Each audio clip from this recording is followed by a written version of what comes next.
Hello, good morning, and welcome to Unacademy IAS, a one stop destination for all the English medium civil services aspirants. Welcome to the other session of the Hindu News Analysis, and this is Shyam Good here, taking up the analysis for 13th January 2026.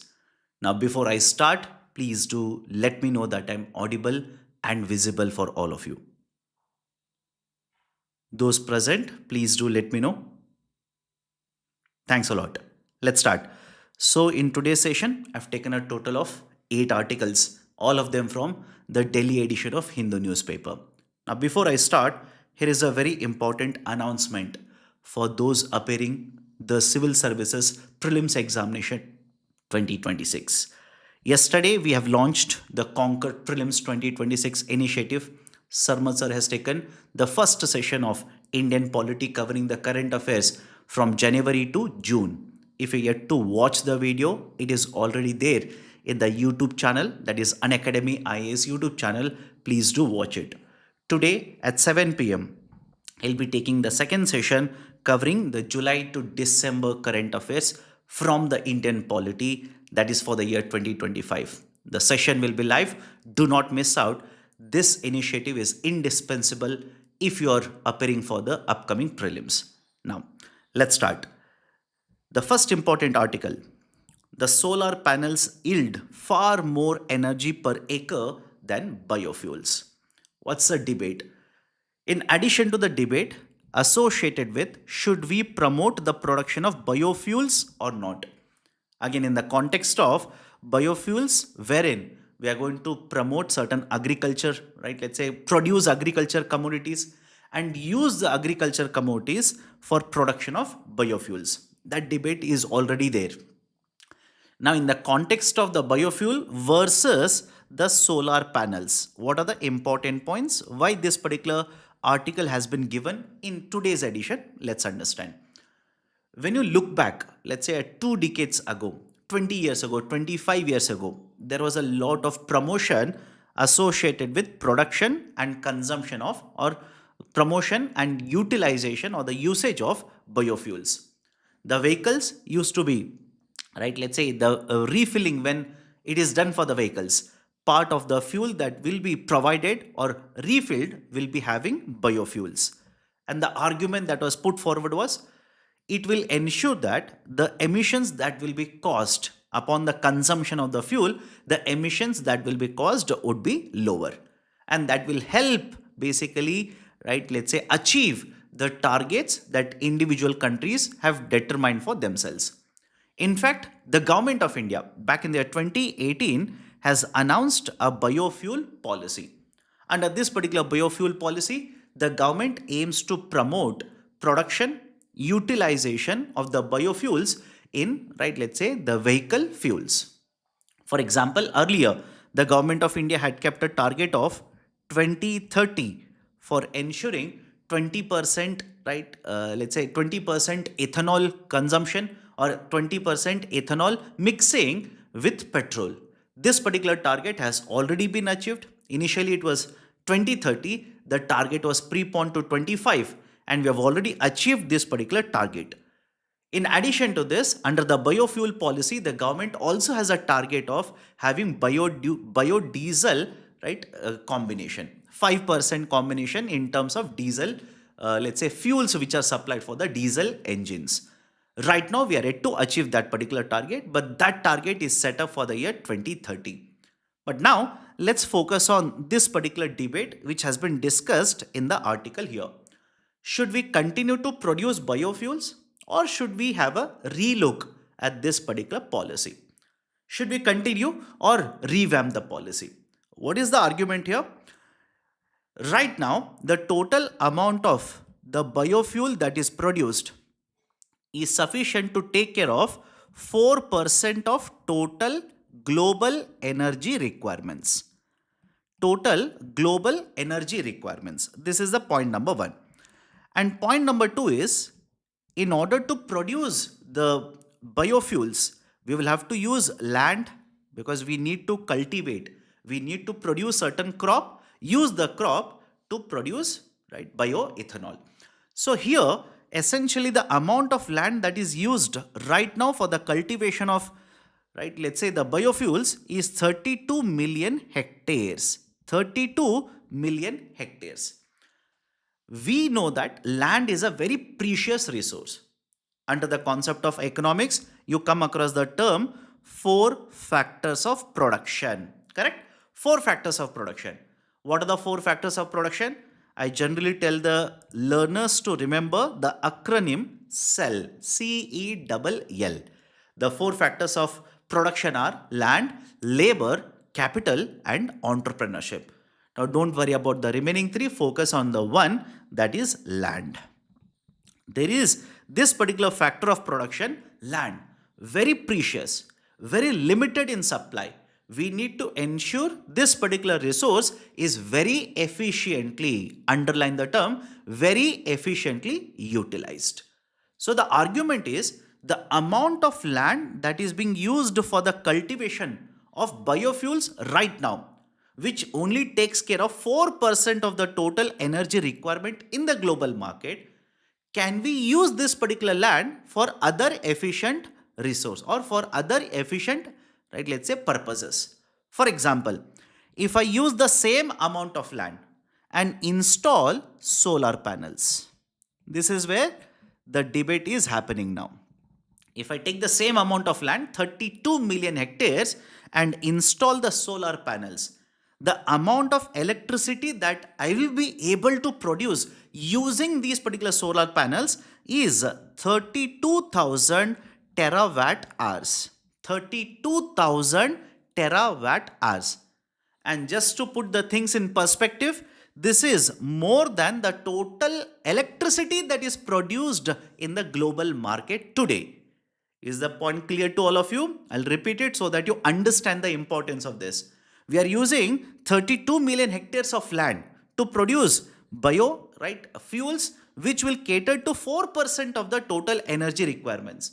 If I take this amount of land, install the solar panels, I'll be able to produce the amount of electricity that is equivalent or more than the total amount of energy that is produced in the global market. Which essentially means by using this much amount of land for producing the biofuels, we are not using the resources very efficiently. Of course, yes, there are certain concerns associated with this particular finding as well. Concern in the sense, this installation of solar panels, this is not a cheaper alternative. You will incur a huge investment or expenditure. Is the point clear? You will have to incur huge amount of expenditure. And moreover, the solar panels can generate electricity only when the sunlight is available. Right? There is a concept of, right, let's say intermittency here. There's a problem of intermittency. You cannot use the solar panels throughout the day, throughout the year to produce electricity, which means the production of electricity is concentrated daytime wise, is concentrated region wise, because throughout the world we do not receive the same amount of electricity, which also means if you're producing excess in one region, you will have to spend a lot of money in order to store this electricity. So in one region, excess production, storage infrastructure has to be developed. Now you want to move this excess electricity from one region to another region, which means the transmission infrastructure also has to be developed. Right? So there are certain concerns associated with idea of replacing of all or replacing or basically placing the solar panels in the 32 million hectares of the land. But the argument is very simple here. The utilization of the land, which is a very precious resource, is not being done efficiently. So what is the solution? The solution is very simple. Rather than only relying on production of biofuels using this much amount of land, can we reduce the reliance? Can we reduce the amount of land that is used for cultivation of the crops which are further used for the production of biofuels? This is the first important point, right? First important point. Second, once you reduce the amount of land that will be used for the production of the crops for biofuel purposes, it also means certain amount of land will be vacated which you can use for rewilding, that is basically development of forest. You can also use some amount of land for installation of solar projects, and you can use some amount of land for promotion of agriculture purposes. For promotion of agriculture purposes, which will help you promote food security in the economy. Right? Essentially, produce more agriculture commodities, supply more of this to the market, which will ensure that sufficient quantity of food grains is supplied to the market. Right? So these are some of the recommendations that have been provided in the context of the debate that is happening here between solar panels versus the biofuels. Is everybody able to understand? And the argument is very simple. You are producing biofuels, you are using it to refill or provide fuels for the vehicles. The same argument can be put forward here, that is, use some amount of land, install solar panels, produce electricity, and use this particular electricity to supply, right, to the electric vehicles. And as of now, the production of electric vehicles compared to 2 decades ago has increased. The cost wise, over a period of time, the cost is becoming lower and lower. Adoption of electric vehicles is increasing, etc. So this is essentially, right, the important discussion, right, in the context of solar versus biofuels. Is everybody okay with the discussion? Please do let me know in the chat section. Those people who are saying the PPT is not provided, my dear, go to the description box of this particular video. There will be a link that will be provided. Click on the link, you will be taken to another page. In that particular page, all the PPTs of Conquered Prelims, the Hindu News Analysis, all of them will be updated there. Okay. So here is a question for you to practice mains answer writing. Land is a finite resource, and its optimal use is central to sustainable development. Examine this statement in the context of solar energy versus biofuels. A 250 word answer is expected from you. It's a 15 marker question. And as usual, this is my advice to you. Please practice mains answer writing. Now, tell me what is the answer to this particular MCQ. Consider the following statements. The government has announced a biofuel policy in 2018. The above policy targets 20% ethanol blending in petrol by 2025-26 and 5% biodiesel blending in diesel by 2030. India has achieved the target of blending in petrol but yet to start blending in diesel. How many of the statements are true? Please do let me know the answer very quickly in the chat section. Shubham Kumar, Kalathia B, and Lakshmi Madhuri. All the three have stated B. Bhaskar B. Chaudhary Mishri B. Right? Lift it up. Right? User by the name Lift it up. C. Tanvi B.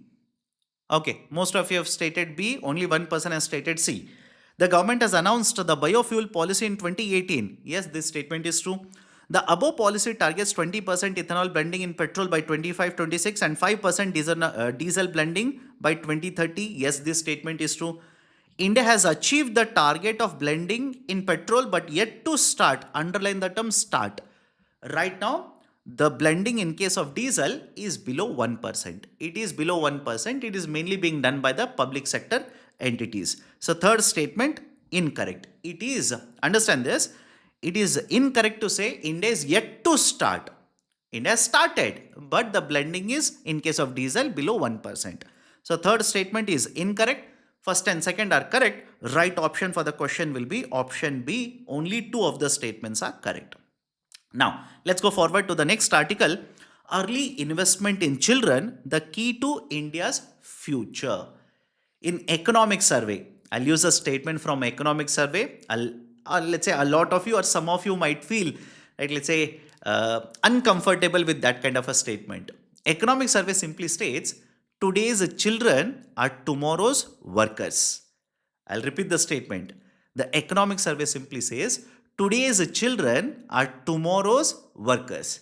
Essentially meaning, again the economic viewpoint, if you ensure that the children of today are provided with correct nutrition, correct education, if they are provided with the skilling, and if there is an ecosystem which will ensure that their talent is nurtured, then they will become more productive workers when they become of age.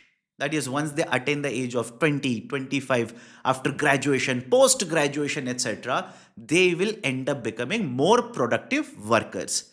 So that's the reason the statement given in economic survey is today's children are tomorrow's workers. So in the context of Indian economy becoming developed country by 2047 or Viksit Bharat 2047, a lot of times the discussion happens regarding promotion of manufacturing in India. There is a discussion on promotion of investment in companies, in startups, etc. There will be discussion on promotion of skilling initiatives. There will be a discussion on promotion of exports, etc. So whenever there is a discussion on what should be done in order to become Viksit Bharat by 2047, these are generally the areas that will be discussed. But the writer of the article simply says there is one more fundamental area that we are missing. That is the need to ensure there is sufficient focus on children. There is a sufficient focus on children. They use a technical term here, ECCD.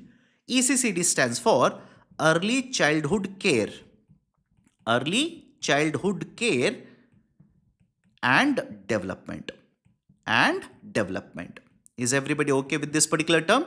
There is a need to focus on ECCD, Early Childhood Care and Development. Why?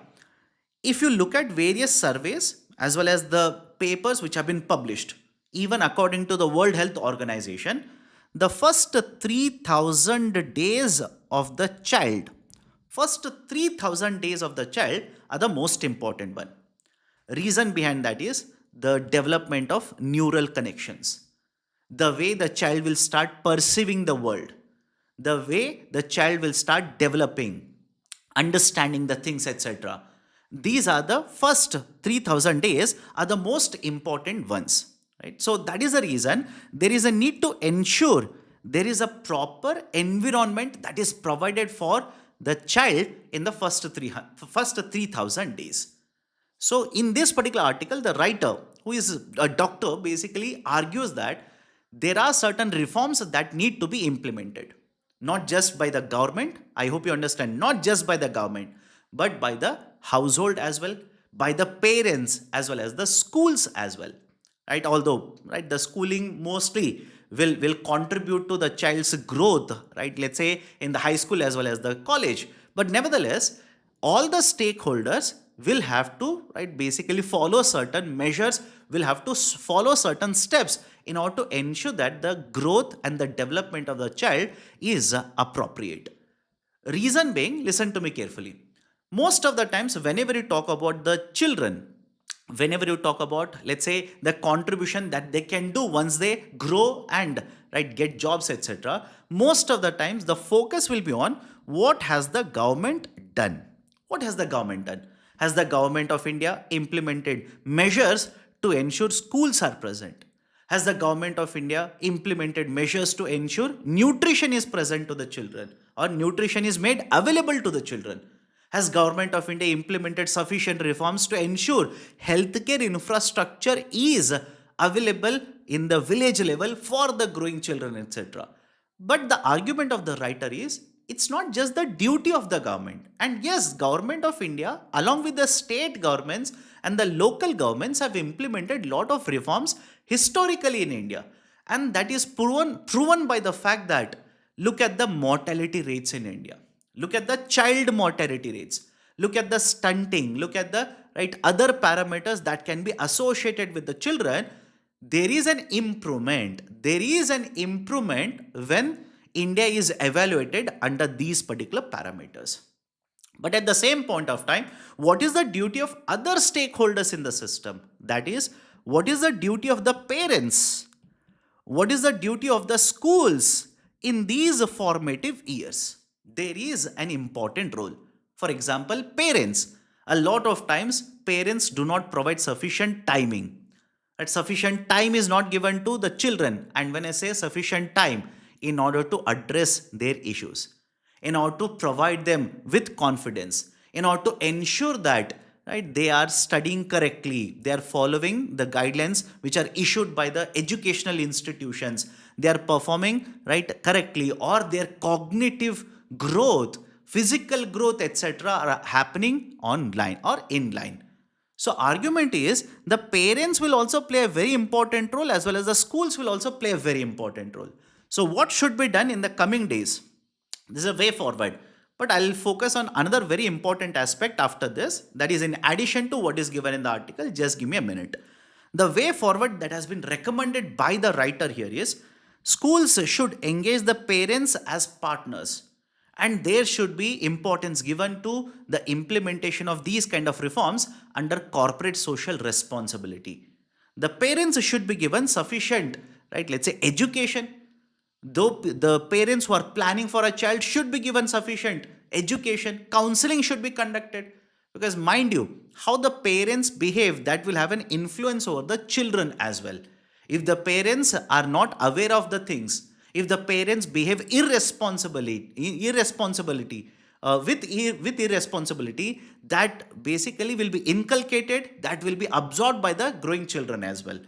Right? India needs a structured pre-marital as well as pre-conception counseling. Parents must be empowered with knowledge about early stimulation and responsive caregiving, right? Because the first 1,000 days are the most important, and overall the first 3,000 days. The parents and family should be trained in basic growth monitoring and age appropriate development milestones. India must invest in far more in quality care and learning systems, education as well as healthcare. Now, these are general recommendations. Let's focus on one very important aspect here, the government role. The government role. Very often, please do let me know chat section. Very often, whenever there is a discussion on budgeting, is it okay if I say you will come across a term called as gender based budgeting? Do let me know. Gender based budgeting. In India, we have implemented a gender based budgeting. That is essentially to ensure that the government will not just allocate the funds, will also utilize the funds, will implement the reforms in order to improve the situation of the other gender. That is basically the idea of a gender based budgeting. But listen to me carefully. How many of you heard of the term child budgeting system? Child budgeting system. Do let me know in the chat section. How many of you have heard of the term child budgeting system? No, generally it is not discussed. Even in economy books, it is not given, but important in this particular context. And in recent times, there is so much of discussion is happening around the health of the children. From the year 2008 and 2009, from the year 2008 and 2009, this particular concept of child budgeting system was implemented. This was implemented by Ministry of Women and Child Development.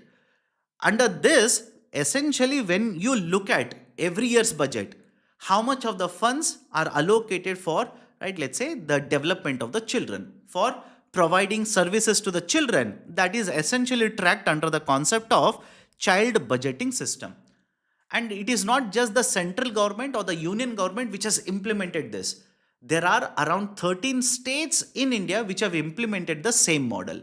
And this is where you will get lot of data that you can use to write in the mains examination. What kind of data? Just like we evaluate the gender budgeting exercise in India, what has been the performance of child budgeting system in India? When you compare the overall expenditure allocated for the development of the children under the government of India's initiatives, as a percentage of GDP, the allocation has been less than 1%. Is the point clear? When you look at as a percentage of GDP, I'll write it as percentage of GDP. The funds allocated have been less than 1% of GDP. Right? And some of you might be thinking, sir, what is the importance of this? Why should we measure it as a percentage of GDP? GDP in a nutshell represents income generated. All of you able to understand? It represents income generated for a specific time period. That's a financial year. So in a financial year, if you're earning an income of, let's say, $4 trillion, how much of the $4 trillion is invested for the growth and development of children in India? That's a reason why it is measured. So it is less than 1%, generally in the range of 0.4 to 0.5 percentage of GDP. That's a first very important point. Second very important point, when you take this child budget, right, that is how much of the funds have been allocated in annual budgets, when you take this particular child budgeting and you measure it as a percentage of the total expenditure incurred in that particular budget, that is budgetary estimates, you can see the data here. You can see the data here. You will see that it is sometimes in the range of 3%, sometimes in the range of 2%, and it hit the lowest in the financial year 22, where the budget was 1.9% of the total budgeted estimates. Out of the total budget estimates, it was hardly 2%. So it is in the range of 2 to 3%. That is one more issue. Remember that. That is one more issue, 2 to 3% of budget estimate. And the third very important issue is, these are the funds allocated. In what ministry, for what departments the funds generally go? Most of the funds are concentrated in 3 to 4 divisions or the departments or the ministries. Right? Most of the funds, how much?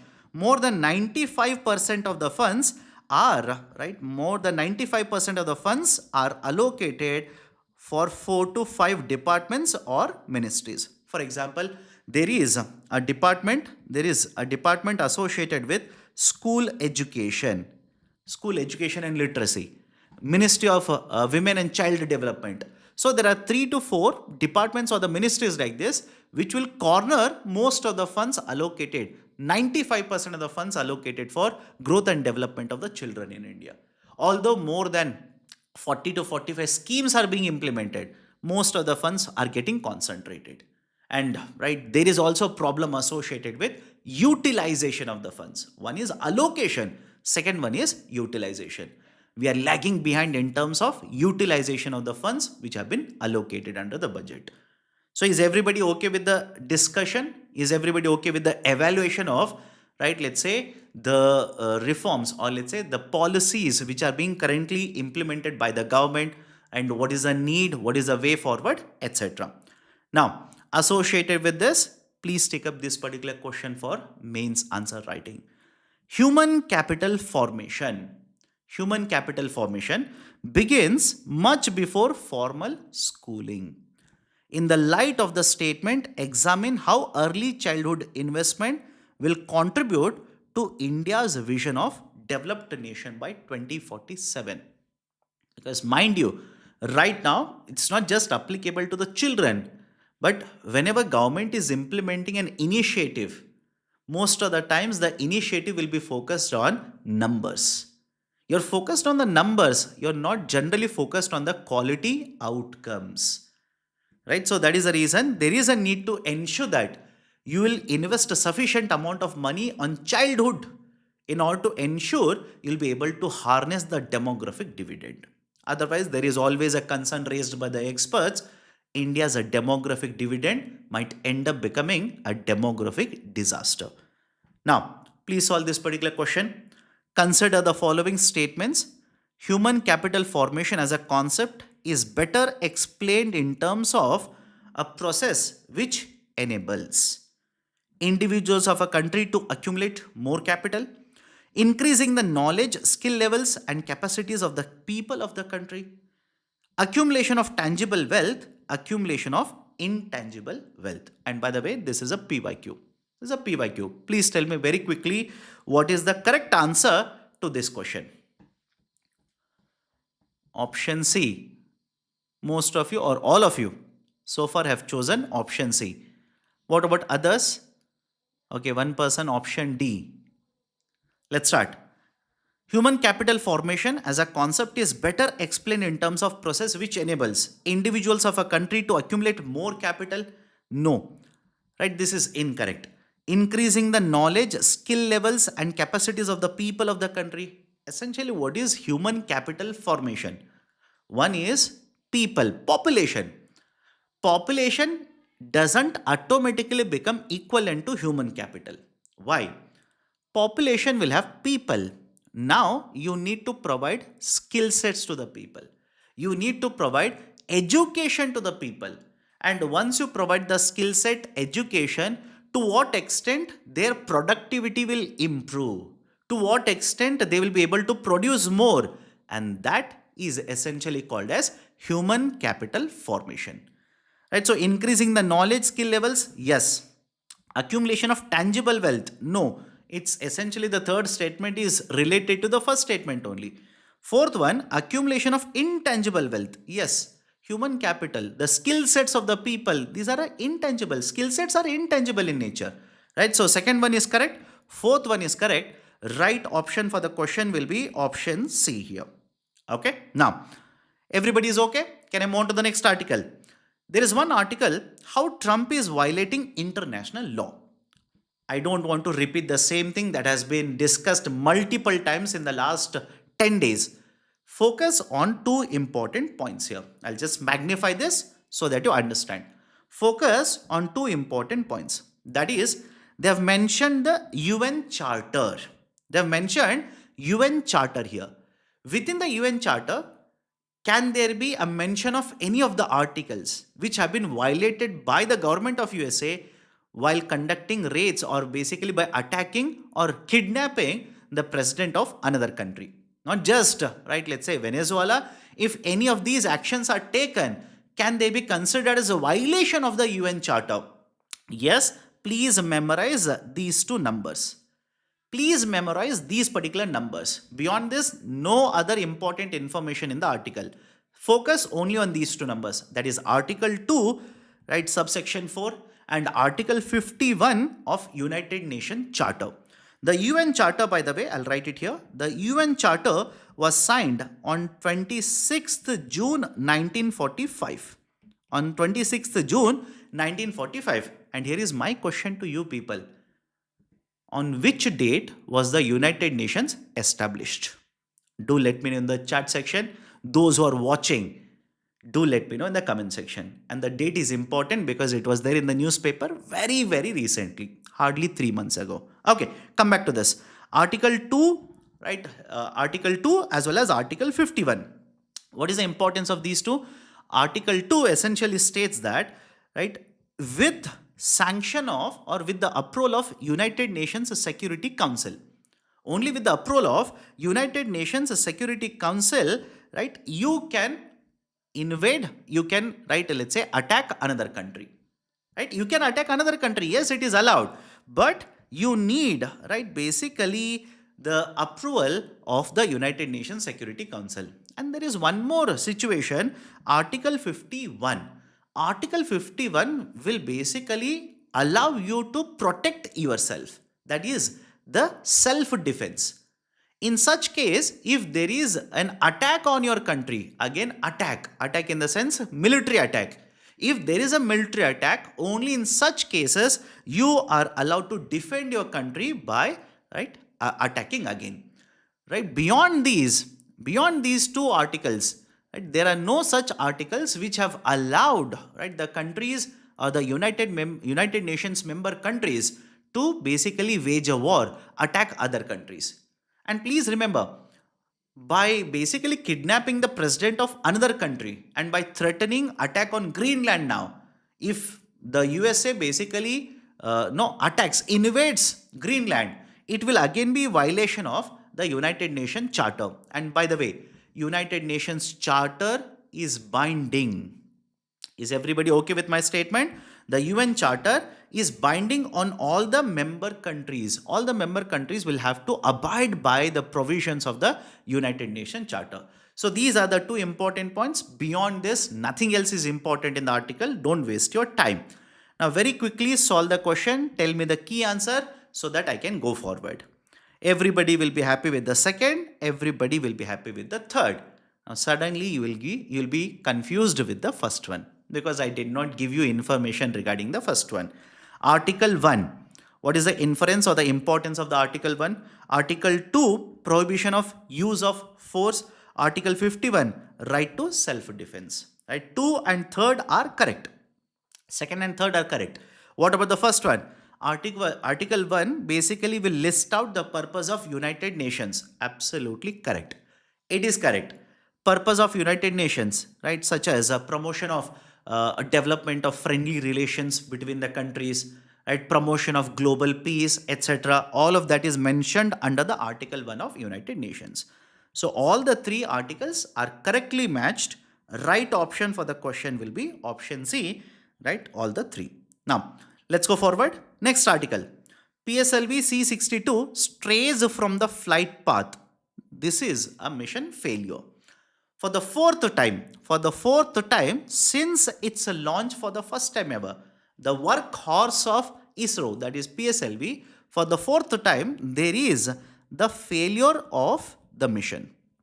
It has faced failure of a mission. The first time, all the the important data is given in the table here. The first failure happened in 1993, second happened in 2017, third happened in 2025, and the fourth happened yesterday. Right? That is the first launch. It was the first launch of 2026. Now, what is the importance of this particular mission failure? What is the importance? Listen to me carefully. ISRO is being built, it is being promoted for commercial purposes now. In the sense, ISRO wants to provide for commercial, right, let's say assignments. They want to place, right, the private sector companies' satellites into the orbits. And that they want to basically become a pioneer or basically become a very important global player. In addition to providing self-reliance to us, because unlike earlier, where we used to be dependent on other agencies for launching our satellites, bigger satellites or even smaller satellites, we were earlier dependent on other countries' space missions or space agencies. Now we have been able to develop our own technology. Bigger, right, let's say launches have taken place. Larger satellites or the payloads have been carried. Larger payloads have been carried, etc. Within all of the discussion that is happening in the context of the success of ISRO, the in the second year raises concern. Is the point clear? Very simple. The second consecutive failure in the second year raises concern. It will raise concern regarding the quality of raw material or the inputs that have been sourced by ISRO. Right? That is one concern that has been raised now. Second one, if the mission fails like this, and out of the payloads there was a commercial payload as well, it will basically dent the image of ISRO to carry or to basically place the, right, let's say the payloads of the private sector companies and generate certain amount of revenues. That image or that particular proposal will be hit. And in addition to this, it will also basically raise concerns regarding the insurance associated with these kind of, right, let's say launches. Whenever these kind of launches are conducted, a lot of these, right, let's say companies or let's say the entities go for insurance. And insurance essentially similar to whatever insurance we get, similar, not the same, for our vehicles. Right? In such accidents, etc., certain amount of insurance amount will be covered. Now, if there is a consecutive failure in the same number of years, that is the second consecutive failure in the second year, now the insurance premium will start to rise. And if the insurance premium will start to rise, ISRO doesn't have any option but to transfer that in the form of increasing the cost or the charges that they will charge when they will carry the payload of the private sector, which essentially will make it less competitive. So these are certain important points associated with the yesterday's failure or the fourth failure of PSLV, right? Let's say the launch. Done? Everybody is okay? Now, apart from this, technical knowledge or the technical idea, what was the reason for failure, etc., don't worry. But one area where the UPSC can ask you a question is the stages. Right? The PSLV essentially has 4 stages. Everybody is okay? The stage 1 and stage 3. Stage 2 and stage 4. Stage 1 and stage 3 will use solid fuels, and stage 2 and 4 will use liquid fuels. Right? So these are the important points that can be asked in the preliminary examination. Can I move on to the next article now? Please do let me know. Those present, those listening carefully, do let me know. Okay, next one. Thanks. Rajasthan's Panchayat goes organic. Important. Why is this article important? Generally, whenever you talk about shifting from chemical based agriculture to organic agriculture, right? Paramparagat, Krishi Paddatis, etc. Whenever you talk about this, these are generally the government driven initiatives. These are government driven initiatives. For example, the government of India has launched initiative by the name of PM Pranam, under which the government wants the state governments to basically move away from the usage of the chemical fertilizer, synthetic fertilizer, and use as much as possible organic fertilizers or organic inputs. There is also, right, the Paramparagat Krishi Vikas Yojana that is being implemented by the union government. Under this, again, the objective is to promote organic farming. So you must have seen multiple initiatives where government driven schemes are there. But this becomes important. That is the place that is by the name of Baman was Kankar Panchayat. Baman was Kankar Panchayat in Rajasthan becomes relevant now. Reason is this initiative of the Panchayat to go organic for agriculture is not a government driven initiative. It is not a bureaucratically implemented initiative. It is a community driven initiative. Is it okay? It is a community driven initiative. The farmers in this Panchayat, in these villages, came together and they realized that by using the chemical inputs, the synthetic fertilizers again and again, the fertility of the soil was going down. The fertility of the soil was reducing. The cost of the inputs, the cost incurred by the farmers was increasing. And while handling these particular chemicals, a lot of time when you are handling these particular chemicals, if there is a spillage on your skin, on your cloth, etc., right, there will be certain side effects because of this. So there were certain issues associated with handling of these chemical fertilizers or chemical inputs. So looking at these kind of negative outcomes or negative experiences, all the farmers or the cultivators in the region have come together and they have shifted from chemical based agriculture to organic farming. They have shifted from chemical based agriculture to organic farming. But whenever you talk about organic farming, there is one constraint, there is one issue. The issue is that when you cultivate organic products, you need certification. Remember this, you need certification. That is, there has to be one authority which will certify stating that yes, this cultivation is organic, this product is organic, and that is where this entity has come into picture. That is COFED. The entity COFED, right, has started providing certification of the crops which have been cultivated in this region. And because the certification is available, the crops have been cultivated through organic process, now there is a market where the farmers are able to sell and they are able to earn better returns. Right, so this is essentially the importance of this newspaper article. But more importantly, again I'll repeat this, it is not a government driven initiative. It is not a government driven initiative. It is a community driven initiative, which essentially means when the farmers are interested, when the community is interested in these kind of, let's say, initiatives or let's say the outcomes, the implementation will be far more easier, and that is where the need to educate the farmers will come into picture. In lot of the initiatives that are implemented by the government of India as well as the state governments, the government is interested, the state is interested, but the farmers are not aware of the benefits. The farmers don't understand the importance of this initiative. The farmers do not understand in what way their life will change or in what way this reform will help them, right? Because there is no proper awareness or education that is provided for them. So that is where there is a need for the government to take away this inference and try to inculcate that in many of the initiatives. Next, India Germany agree to shore up defense cooperation. The German chancellor was very recently, or is very has come to India for a 2-day visit. And yesterday, right, basically there were lot of discussions conducted, lot of, right, let's say cooperation agreements were signed between both of these countries. Now, what is the importance of India and Germany? Is there any relation? Listen to me very carefully. Point number one, there is a huge presence of India's diaspora in Germany. And that is true for most of the countries around the world. True for most of the countries. You go to most of the countries, I'm not saying all the countries, most of the countries, there will be presence of India's diaspora.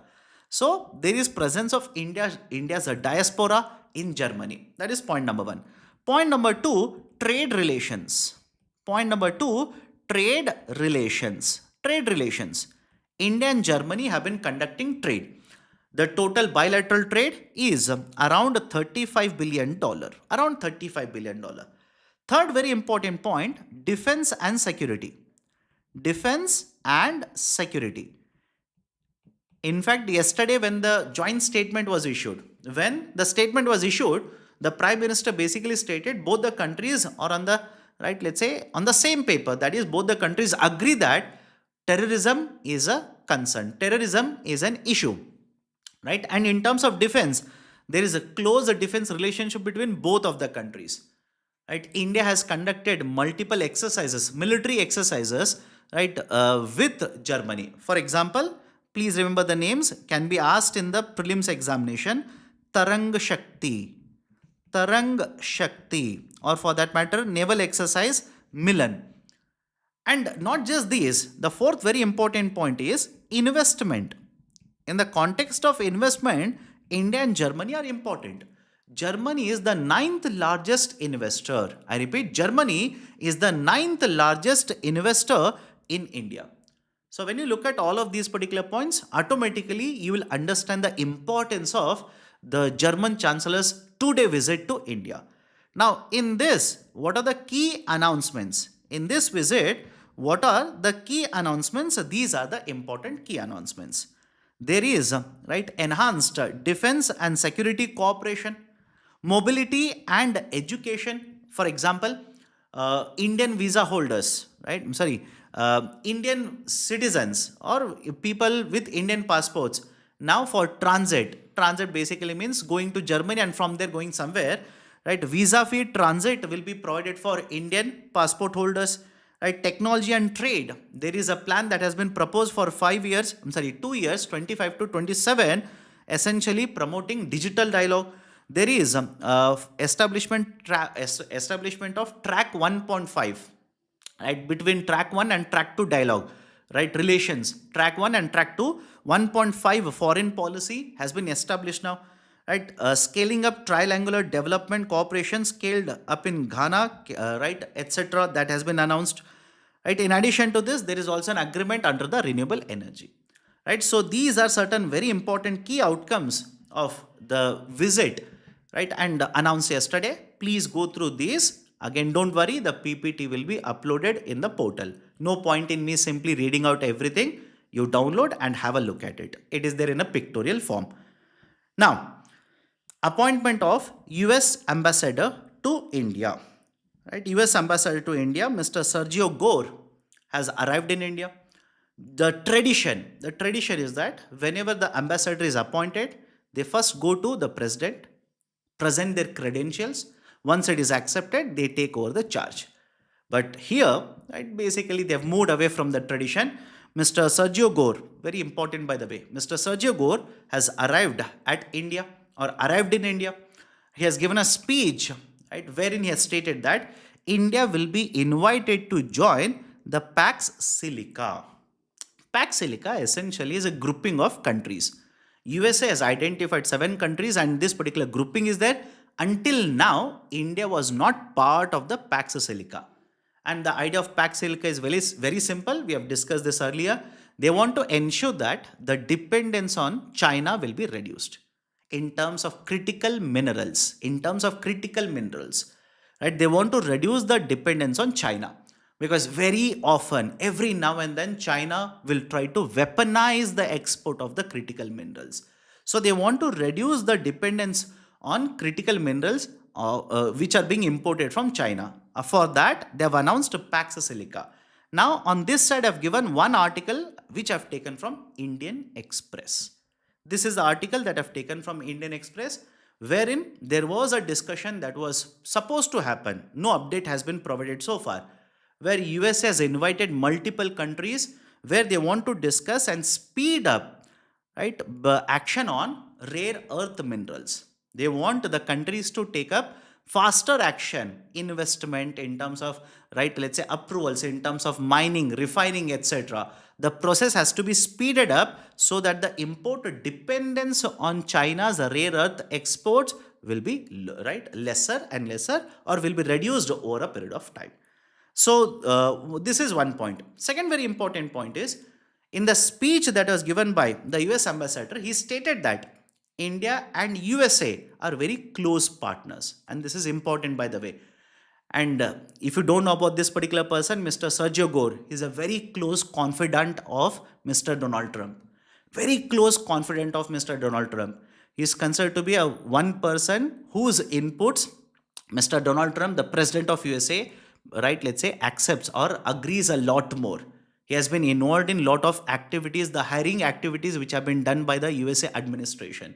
And he was there, right, even when Mr. Donald Trump was not the president earlier, when he lost the earlier elections. So argument is, this particular appointment, right, although a bit delayed, this particular appointment of the US ambassador, right, will help in normalizing the relations between both USA and, right, let's say, India. Done. So these are important points associated with article.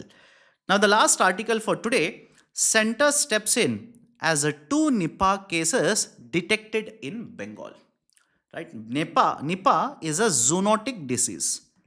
It is a zoonotic disease that is basically will get transmitted from animals to, right, let's say men or humans. It's a zoonotic disease. And the other issue with Nipah is that it transmits very rapidly. It transmits very fast. Transmission rate is very fast. And the mortality rates are also higher if not treated. The mortality rates are also higher if not treated correctly or at appropriate time. So two people, right, have been diagnosed with Nipah in West Bengal. Now the government, central government, has extended the support, but more importantly, we need to start have a contact tracing, the primary contacts as well as the secondary contact. Right, in the context of the viral diseases, right, in context of viral disease, this is important. Done.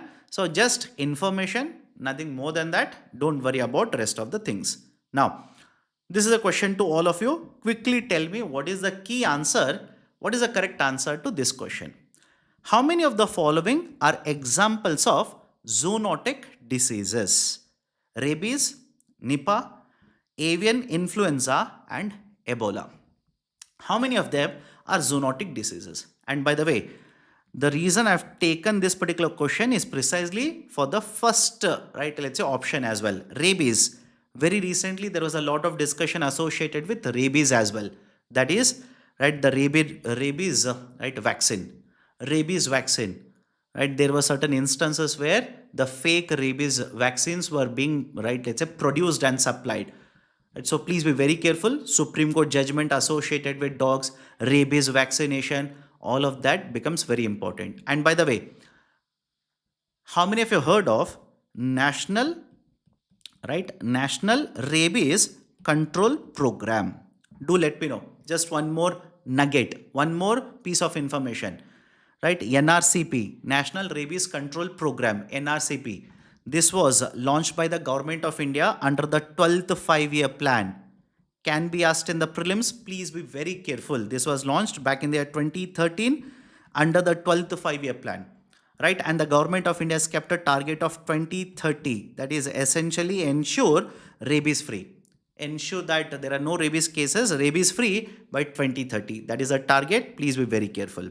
Okay, so what is the correct answer? Rabies, Nipah, avian influenza, and Ebola.